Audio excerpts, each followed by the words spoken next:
How's it going, everyone? Dr. Henry here. Hey, today we're gonna go over what's called the Bruegger's relief position. And this comes in really, really handy for a lot of patients of mine that have a lot of like upper back, shoulder stuff, just a lot of pain and achiness from sitting and being on a computer all of the time. And basically, when we think about kind of our posture, right, the negative things that happen are our chin comes forward, we slouch a little bit, our shoulders kind of internally rotate, especially if we're on a mouse and we're kind of doing a lot of mousing all throughout the day. I hate that mousing is even a term these days, but it is. Anyways, we're doing a lot of that stuff. So this relief position aims at kind of undoing all those things. So what we want to do is if we're sitting, I like to kind of have everyone stand up and we're going to systematically kind of undo all that stuff. So what we're going to do, first thing, we're going to lift our chest up. Kind of imagine that your sternum has like a balloon attached to it, lifting up here, and it's kind of pulling your sternum up. And then we're going to kind of retract our chin. So we're going to kind of make a little bit of a double chin action here. So we're going to kind of retract that guy backwards, and we're going to kind of just go backwards like this. But we're going backwards, and almost like the top of the head is kind of getting up, and I'm getting a little bit taller through that position as well. So chest is up, chin is retracted, I'm getting taller throughout my head. My shoulders kind of come up and down, and they've got a lot of tension. I'm pulling those guys actively into my back pocket area. Palms are up, and I'm kind of externally rotating out, and I'm not just hanging here being all lazy about it, just doing a little stretchy action.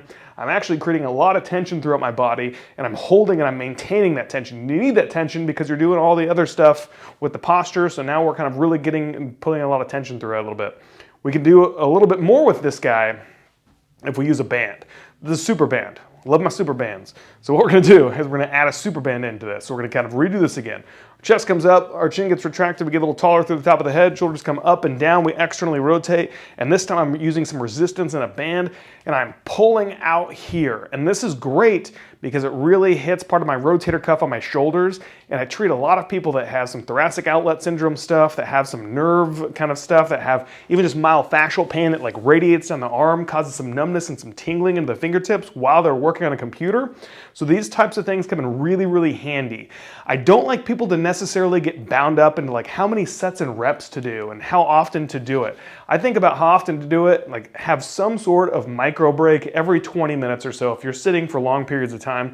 Whether that's doing this exercise or some other form of small movement, every 20 to 30 minutes, get up, kind of move around a little bit, use it as a micro break. For holding this guy, usually with a band, I'll hold for about 10 seconds or so is kind of what I recommend. But we're not really trying to do hypertrophy, strength and endurance. I'm not doing 12 to 20 sets a week on this exercise to build up hypertrophy over a long period of time. What we're doing is we're just getting that body kind of reset. We're breaking up that monotony of sitting, and we're doing it with an active solution like using a band or a Bruegger's position, building tension in our muscles that oppose those kind of nasty postural things that happen. So don't get too bound up in sets and reps. Just keep it simple, give this one a shot. Be sure to let me know if you have any questions, and I'll see you guys next time.